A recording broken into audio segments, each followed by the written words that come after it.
All right. So, any conversation about money in the art market always has to begin with this man, or at least in today's day and age, in order to start off with what it can be the most distracting and get into what can be the most interesting. We have to start with Larry Gagosian. Larry Gagosian is the head of and namesake of Gagosian Galleries. We were in one of his 7 branch locations when we went and saw the Richard Serra piece where, Audra, you ran into your advisor. Larry Gagosian, as I said, has 7 spaces around the world. He has spaces on 3 different continents thus far. At one point he had 13 spaces, but that has dwindled back down, not because of market pressures necessarily, just because, market pressures, yes, but not international market pressures. If you sell a bunch of work to oligarchs in Russia, there's only so many oligarchs, so you don't really need to have a gallery in Moscow for that long, right? Anyway, Gagosian heralds over a gallery that has quite a lot of artists under its wing. He is responsible for the careers or the estates of, not careers and estates, let's put it that way. He's responsible for Jeff Koons, Takashi Murakami, Richard Serra. For a while he was just representing Mike Kelly. He has had a lot of people come in and out of his stable of artists. And the reason why people drift towards him, it was dealt with in Mr. Vilthius's text, he has the ability to offer these artists quite a bit of money on retainer. That said, he, like many other gallerists, if you don't produce the way he wants you to produce, that money quickly dries up, as was the case with the Peter Halley episode that was detailed in your text. But he is representative of this idea of a mega gallery. This is a gallery that is structured very similarly to a multinational operation. If you go into one of Gagosian's locations, you're not going to see Larry Gagosian. You're not going to be able to have a meeting with him just on a whim. He might be not at one of his gallery spaces. He might be at one of his gallery spaces in another country on another continent. He is a CEO. That's how this is run. But that, of course, implies that CEO is a publicly traded company. I know. But he is the chief guy of this gallery system. And this kind of system that operates in a very anti-personal, obviously with the namesake there, but it's not a personal shop. It's not, there's not this connection that you have between the dealer and his audience.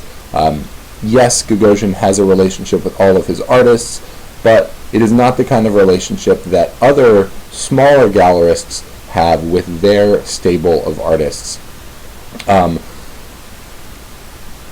So this is the newest development. And that's why I wanted to start here, because the newest development is always the flashiest development, right? There's a sense of novelty about this broad sweeping international program. There is something that seems very desirable about operating in that stratosphere. You get to fly all over the world, you get to have private jets, you get to be this upper crust, whatever that's supposed to mean. And I'm not trying to piggyback on any 1% rhetoric, but to me that just sounds a little bit boring. Larry Gagosian, his business is his life. He flies around the world specifically to do business. He doesn't fly around the world for fun. He's not Indiana Jones. Rather, he is a CEO of a major corporation. He heralds over quite a bit of money. And the works by these artists often sell for a lot of zeros. I know, let's say Takashi Murakami. When the Takashi Murakami piece comes up on the primary market, it's valued probably twice as much as any other living sculptor would be valued because of his cachet, Takashi Murakami's cachet. But quite honestly, it has a lot to do with Gagosian. He has the ability he has the ability, but he also has the network of collectors that are willing to entertain that kind of monetary economic exchange value. So I want to start off here because I think he's the most boring kind of gallerist, and I also think that he is so far away from the reality of really any practicing artist that there's no point in starting a conversation about galleries with anything else. Like, get this out of your head. You don't want to be represented by Larry Gagosian. Maybe you do. I certainly wouldn't. This is Mary Boone. She is holding a Mika Rothenberg sculpture. You all know Mika Rothenberg because I showed you. I've actually brought up her work several times. Mary Boone is representative of the next step down, the next tier down in the structure of the gallery side of the art world. Mary Boone, it probably would fit into the category, if I'm going to make these rather arbitrary distinctions, of a top tier gallery. A mega gallery implies that you have locations all over the world, that you are this international corporation, and that your collectors rarely have access to you or your personal time. Mary Boone operates in a slightly different way. She develops close relationships with her artists. She demands a certain level of output and a certain level of buy-in on the part of the artist. She is known for having detailed legal contracts with her artists regarding how much they can, how much they're supposed to produce over the course of a period of time, where they can show, how they can sell their work. She's a very litigious gallery owner. It's probably the easiest way to say that. But she is not interested in having these addresses in international locations. She has 2 addresses in New York City. One is in the Chelsea neighborhood, one is on the Upper East Side. She displays regularly with international art fairs, so she does have an international presence. She also advertises very heavily inside of the art magazines, so people know who she is. She commands a stable of artists that have prices just a little bit less than those of Larry Gagosian's, but she is also much more interested in the career track of these artists. I say that with a little bit of my tongue in my cheek because it was Mary Boone's tenacious overselling of a lot of paintings from the late 1980s that caused a certain portion of the stable of her artists to fall on some economic hard times. Basically, David Salle, Julian Schnabel, Jean-Michel Basquiat, these were all people that were in her stable in the 1980s, and she was instrumental in getting a lot of these young artists their first public engagements, their first public exhibitions, their first public sales, all these kinds of things. But she did so very quickly and didn't quite understand or didn't quite fully appreciate how the broader market operates. And because of that, a lot of the works that she sold to collectors that she didn't properly vet, the works were then placed in the secondary market, causing the primary market to destabilize. Now, I'm not going to go into that much detail about how that all works because it's covered very well. That's probably the easiest way to say that. In Promoters versus Parasites, Chapter 3 in Veltius's book. In that book, he talks about the reliance of the auction house as an establisher or as a barometer of pricing. But he also talks more specifically, and with regard to Boone, this is where this comes up, more specifically about how the secondary market and the primary market often create this cumbersome interaction between the two varying prices, because basically there shouldn't be varying prices. If a Gursky print sells for $60,000 on the primary market, it's awkward to then see it go for so much more on the secondary market, and then to not have those prices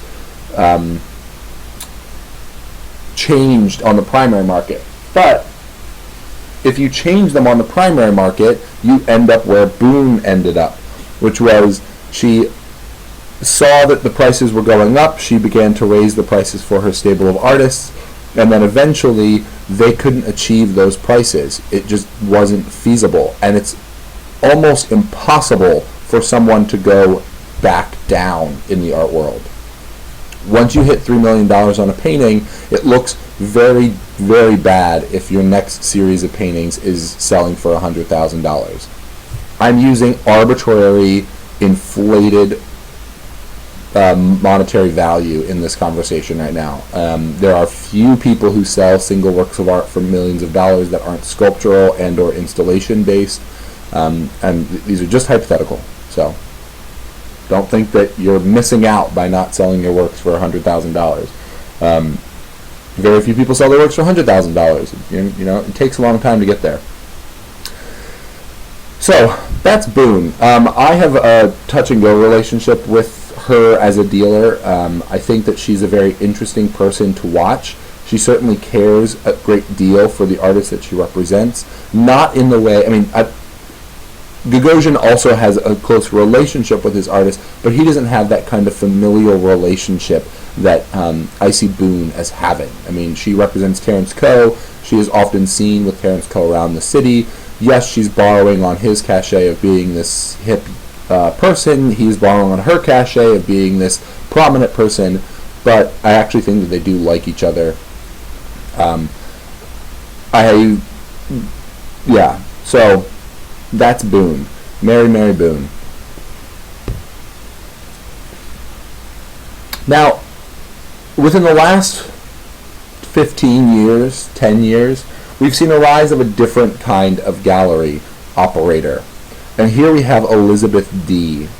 Elizabeth Dee is the namesake and proprietor of Elizabeth Dee, which is a gallery. Sometimes I see it referred to as Elizabeth Dee Gallery. Sometimes I just see it referred to as Elizabeth Dee. Most people just refer to it as Elizabeth Dee in the same way that they refer to Mary Boone as Mary Boone instead of Mary Boone Gallery. And same thing with Gagosian. It's always Gagosian.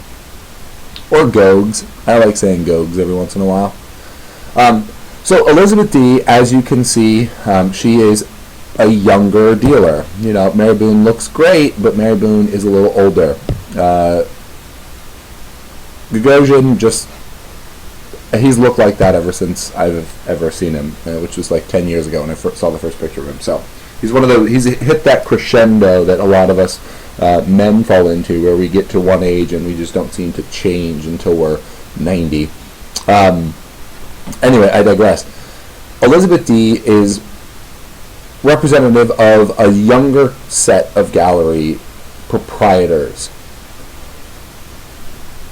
She is, a lot of people are referring to the position that she fills in the art world as mid-level gallery, and I am going to quickly pop over to a video where we're going to see Elizabeth Dee talking to, or rather, I'm not going to pop over, but I've put an additional link to a video where Elizabeth Dee talks with market reporter Josh Baer about mid-level galleries, and I'll let them go into a lot of the boring distinctions, but what I can say is in the last 14 minutes I've given you a quick version of how that operates, but there's a really interesting talk that they have, and by interesting I mean out of the 45 minutes there's like 10 minutes of it that's interesting. So full disclosure, you guys, that's all I give you.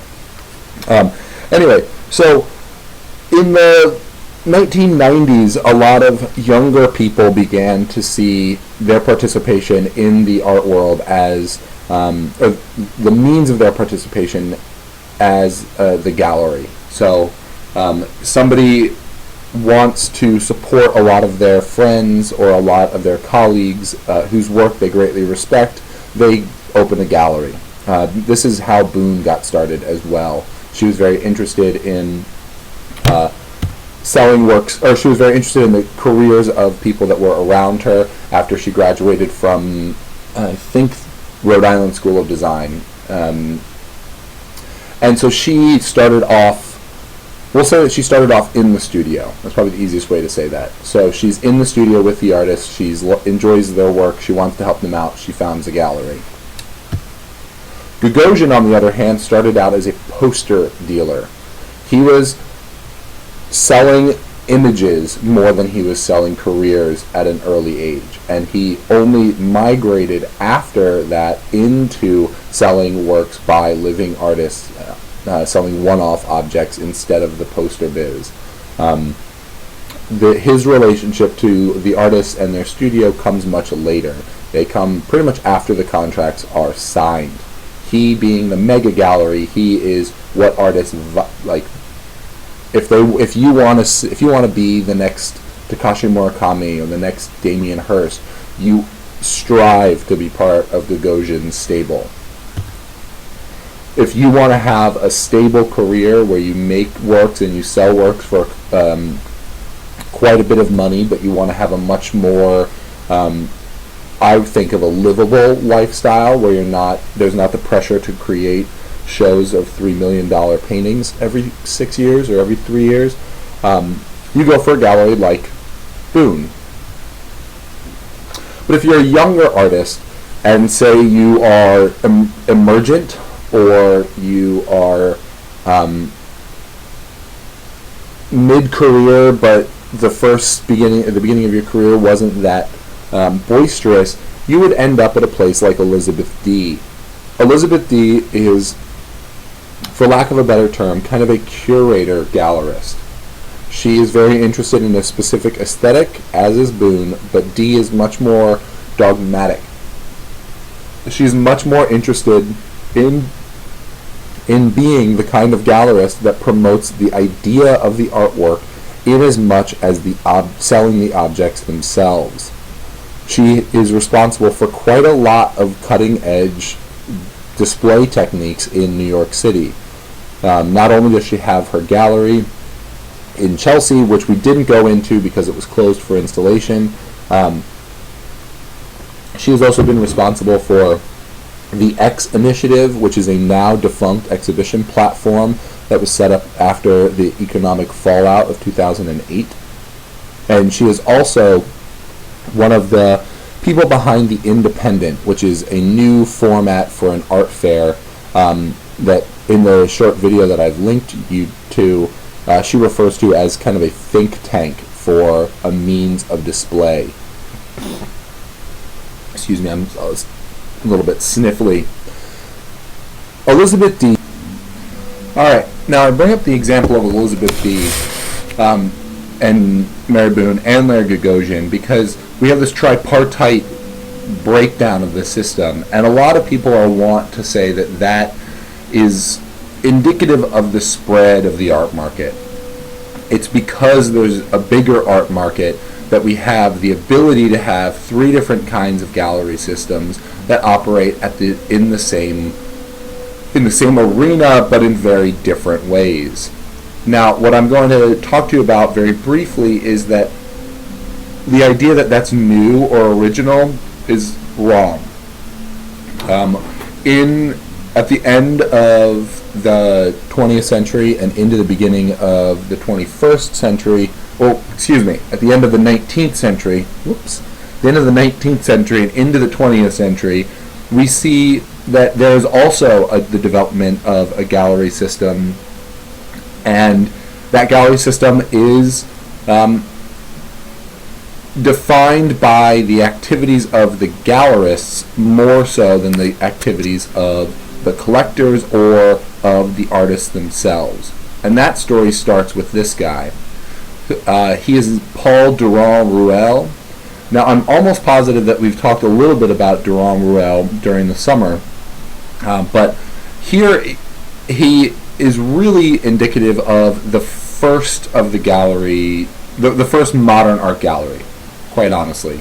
During the Franco-Prussian War in 1870, And at the end of the Franco-Prussian War, when the Paris Commune was going on and Paris was under siege, Durand Ruel, who was a picture dealer, which means that he was selling prints and frames and other things you hang on your wall, but not necessarily fine art.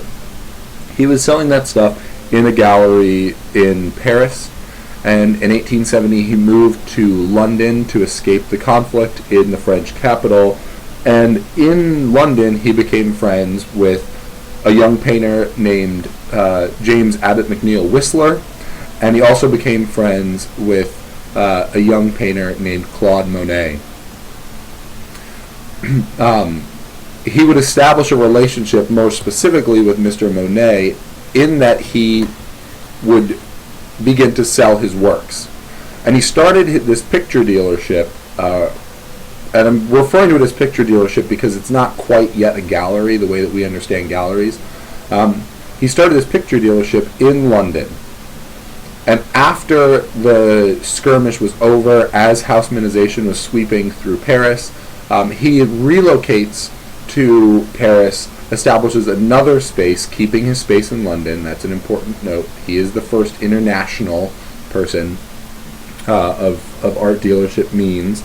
And so he begins to sell the work of a group of artists known as the Impressionists right around the time that they become a group known as the Impressionists.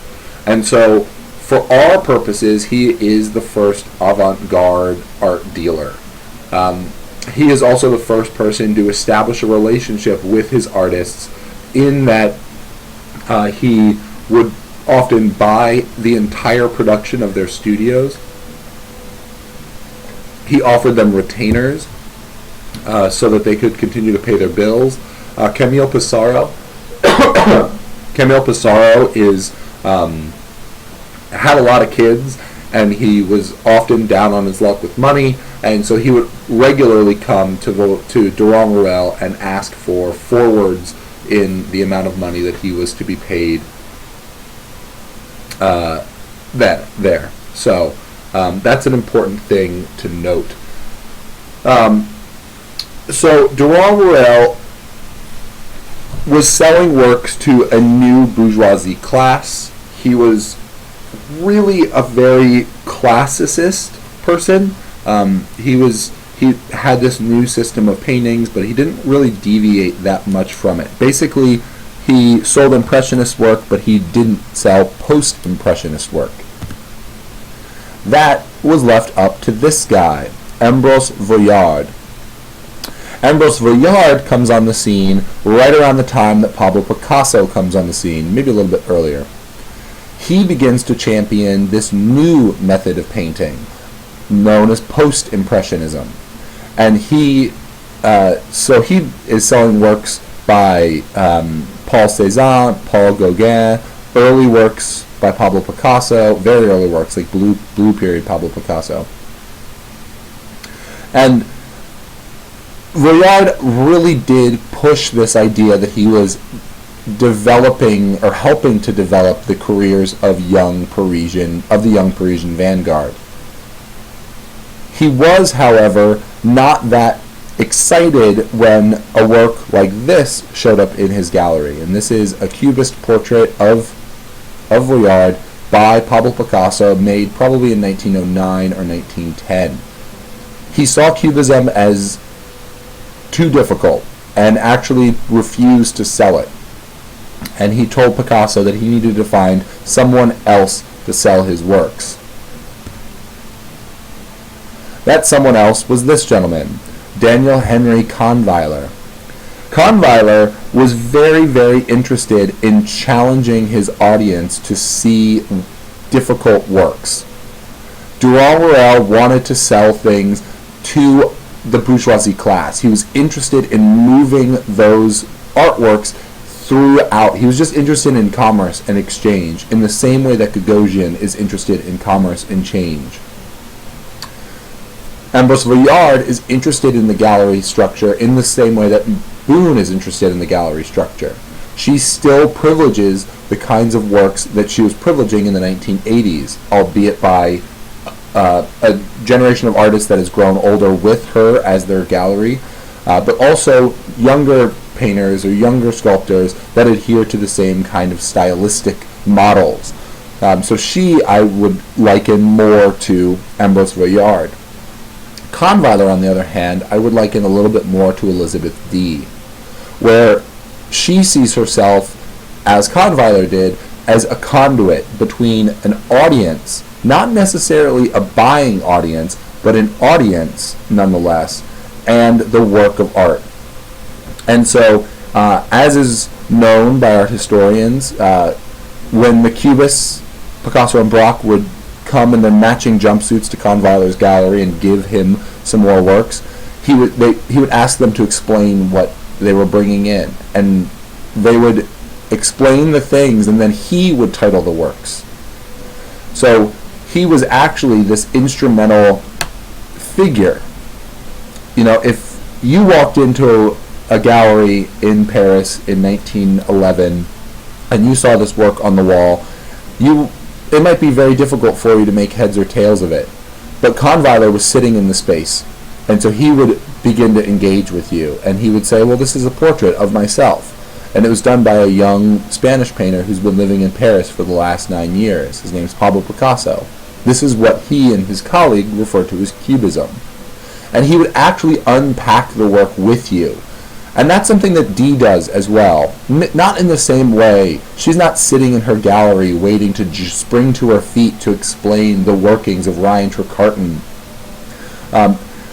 Rather, she sets up these other modes where the audience is given a different sense of time and a different pace so that they can develop a different association or a different value. She wants these people, as Kahnweiler did, to examine the work, to understand the work, and, if they can, to purchase the work. But the purchasing of the work comes secondary or even tertiary to the first few things of seeing it and then experiencing it, because those are actually two different things. And so, yes, we can see that there is this structure that exists now where we have mega galleries, Larry Gagosian, top-tier galleries, Mary Boone, medium-level galleries, Elizabeth Dee. That system exists a little bit beforehand, and so we don't want to just we don't want to keep saying that, you know, our world is so novel when actually there's quite a bit of reference material for similar structures previously. Alright, so that's like, you know, I don't want to just tell you that the structure of the gallery world starts with mid-level galleries, because that is obviously inappropriate, because there can't be a medium if there's not a small. This isn't a fast food restaurant. So I do want to give a little lip service to the younger galleries, or the small galleries. We don't call them low-level galleries because they're still entertaining the same kinds of aesthetic systems as the mid-level galleries, as in they're showing emergent artist work. They're interested in the same kind of international fair system, albeit they have a limited access to certain higher profile fairs, but they're allowed entrance into smaller, more freewheeling fairs. But they're not quite at that structural level where they can be referred to as mid-level. It seems very arbitrary, and quite honestly it is a bit arbitrary, but there are means for establishing these things, and all of that can be dealt with when you watch Josh Baer and Elizabeth Dee chat. This is Derek Eller. Derek Eller runs a small gallery space titled after his name. Here is a very sad photo where he is cleaning up his gallery after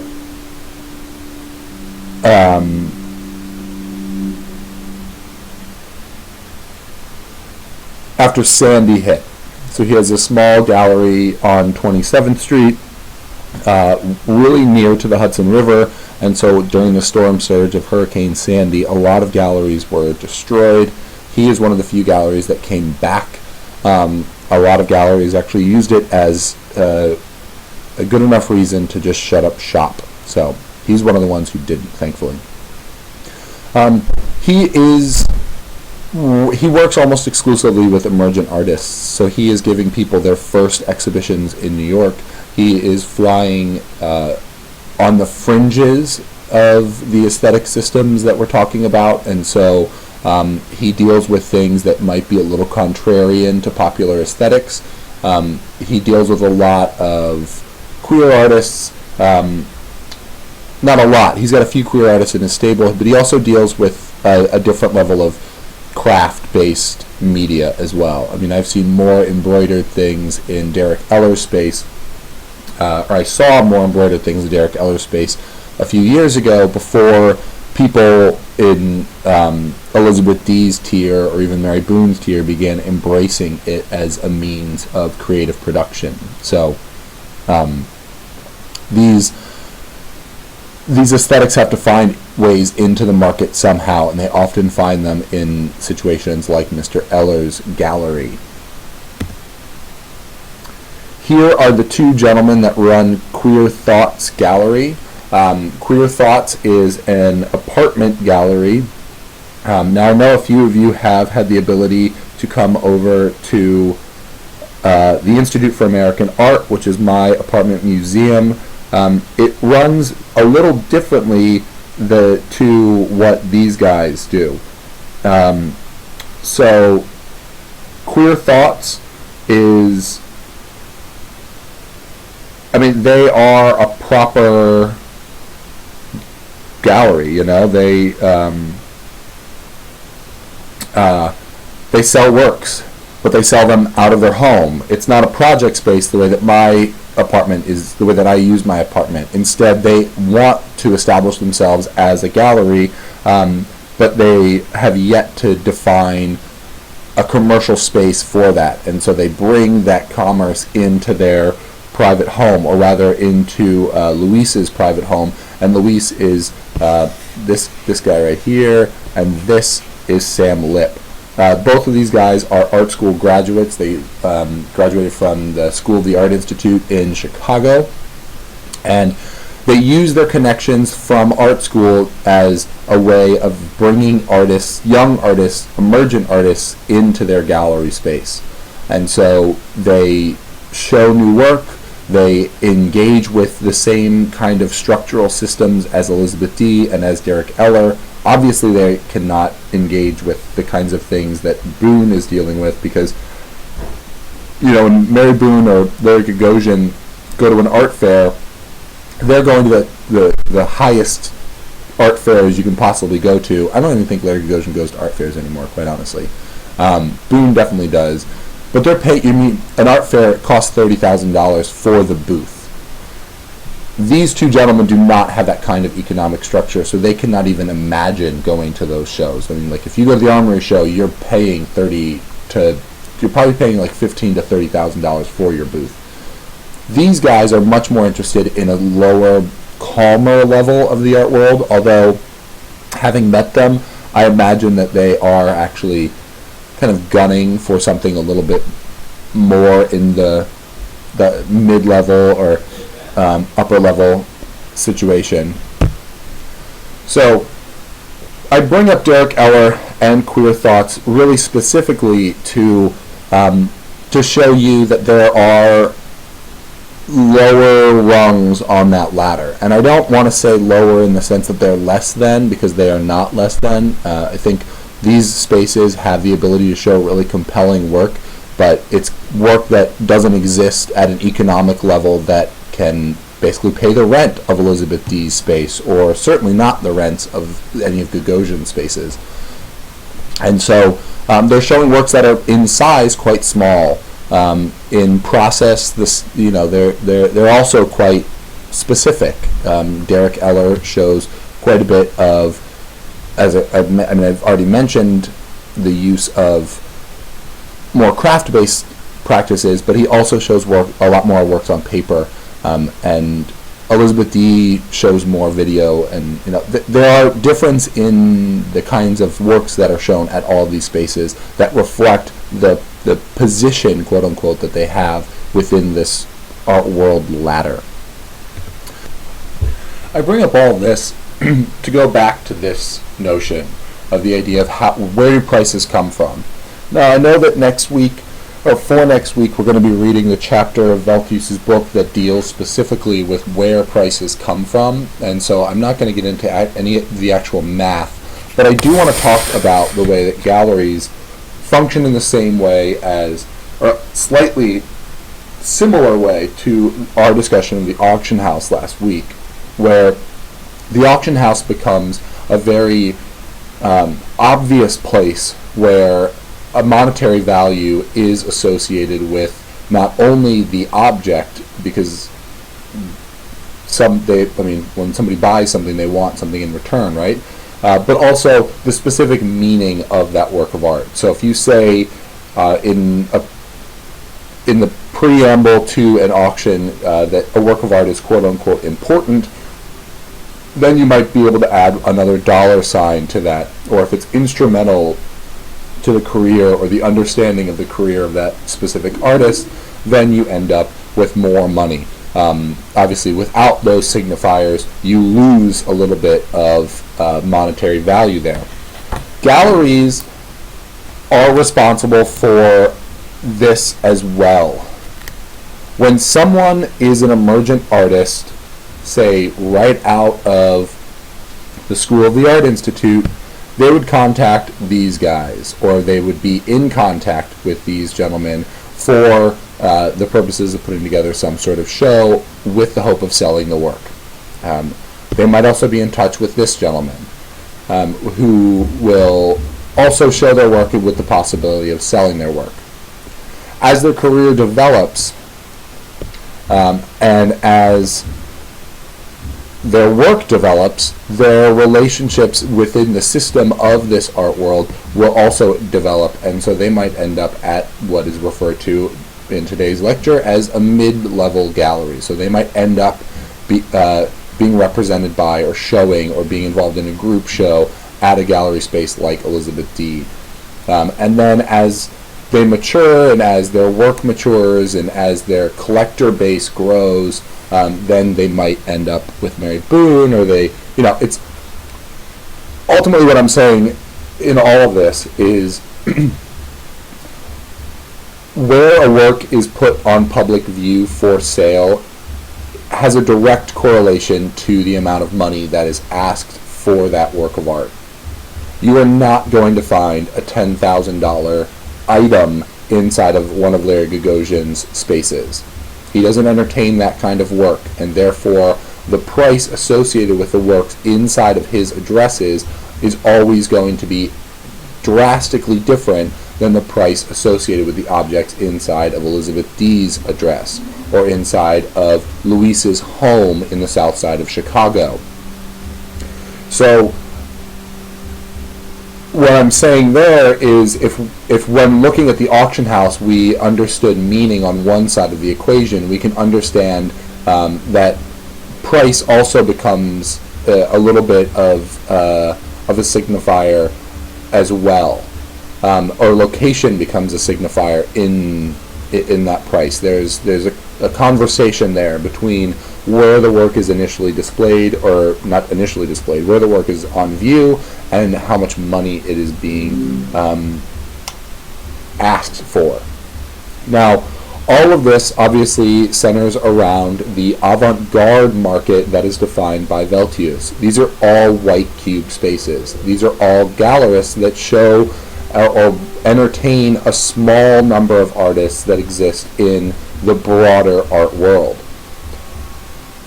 It is a structure that is easily defined because of the stratification in that system. Inside of the traditional art market, it's much harder to establish those distinctions, because if you're selling something, say a soapstone sculpture from the Pacific Northwest, it's hard to establish a difference in the price depending on the address, because all of the traditional galleries that exist in, say, Willamette Valley are going to be selling comparable works. And they're comparable in the sense that the artist is, the artists are employing the same techniques, they probably have similar training, and so they all occupy the same kind of strata of that other stratosphere of the traditional market. Basically what I'm saying is, in the avant-garde market, there's more there's more layers to it. There are more distinguished layers as well. In the traditional market, it's much more, well, to borrow a term from Elizabeth Dee, for those of you who make it this far into the video, she deals with a gallery structure that is horizontal versus vertical. She claims to be part of a vertical, or a horizontal market spread, where it's much more about collaboration. My argument is that she's lying to herself to a certain extent. That in this lecture I've shown you that there is actually a very hierarchical structure that is very linear and vertical, with Gagosian on the top and Queer Thoughts at the bottom of the examples that I've brought for you today. In the traditional market, it is much more of a horizontal structure.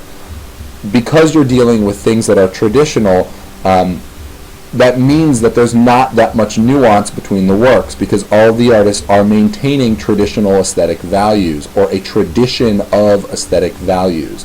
So soapstone sculptures are all going to employ the same material, generally the same subject matter, and varying degrees of technical prowess.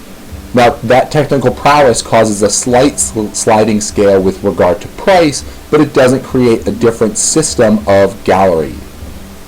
So, yes, today I did focus a lot on the white cube market, or the vanguard market, but that's because it is set up in a way that is actually fodder for conversation. In the more traditional marketplace, even in Maine, say for a gallery of landscape painters, that's a traditional art form at this point. We've been making landscapes in Maine for well over 100 years. If you're continuing to make watercolor landscapes in the state of Maine, you are categorized as a traditional artist. According to Veltius, according to myself, you're not entertaining the white cube, you're not introducing or employing the sense of criticality. Instead, you are adhering to a certain level of aesthetic tradition. So, at the end of all of this, I'm going to show you two videos. There are two videos associated with today's lecture. The first is on mid-tier markets, and it's the one that I've referenced several times today. And that's going to be from a conversation between Elizabeth Dee, Josh Baer, and one other gentleman I wrote his name down on a piece of paper, but I can't find that piece of paper. So he'll introduce himself in that video. You don't have to watch the whole video. You can if you want to. It's 45 minutes long. I can say that Josh Baer doesn't really, these things don't need to be 45 minutes long. Like, this whole, it's not Josh Baer's fault. It's these Art Basel Salon systems. They don't need to be 45 minutes long, so don't watch all 45 minutes of that one. If you're going to devote any time to a conversation, I would recommend the second video, which is on the art market versus art history. Thinking about the structure of the market that I've put for you today, and also thinking about its relationship to the traditional horizontal structure of the market, thinking about what Joseph Kosuth says in this second video to Josh Baer is a really interesting conversation to have now that you've thought of this system, because A, you're hearing an artist reflect on the idea of prices, you're hearing him explain the system of trade that he employed, and ultimately it's an interesting conversation, albeit it might be dry at times, about the merits of the market and how the market is changing the way that we discuss history and engage with history. And so those are the two things that augment this this lecture. So at 45 minutes, I'm signing off. I'm saying goodbye, and thank you very much. And by the way, all of your projects are awesome. I'm going to be giving you lots of notes on that, or not lots of notes, but notes on all that stuff. But bravo, all of you. Really, I know it's a weird project. I know it's a difficult project, but you all responded very well, and so I purposefully gave you a very little bit of instruction for this project so that I could get a diverse group of things sent to me, and it was like Christmas here at Fluxmas. So I'm going to go and I'm going to play the game of value, and you're going to watch these next videos. So, ciao.